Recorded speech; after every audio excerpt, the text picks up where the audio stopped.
অকাল প্রয়াত জনপ্রিয় চিত্রনায়ক সালমান শাহর মৃত্যুর পর আলোচনায় আসেন তার স্ত্রী সামিরা হক। অভিনেতার মৃত্যুর জন্য দায়ী করা হয়েছিল তাকে, তারপর কেটে গেছে দীর্ঘ সময়। সামিরা এখন সাবেক ক্রিকেটার ও ক্রিকেট বিশ্লেষক ইশতিয়াক আহমেদের স্ত্রী। নতুন খবর হলো, এবার মডেলিং এ নাম লিখিয়েছেন তিনি। সম্প্রতি সামাজিক মাধ্যমে মডেল হিসেবে দেখা গেছে তাকে।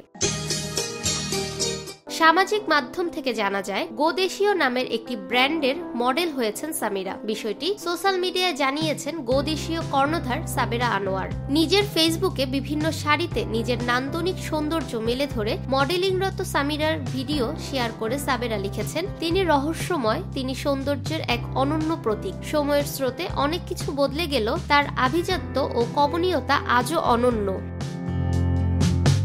এদিকে সামিরাকে মডেলিং এ দেখে নেটিজেনরাও উচ্ছ্বসিত। তার শৈল্পিক সৌন্দর্য চোখ ধাঁধিয়ে দিয়েছে। মন্তব্যের ঘরে অনেকেই প্রকাশ করেছেন তা। ফাহমিদা বিনতে আনোয়ার, নিরপেক্ষ নিউজ ডেস্ক, ঢাকা।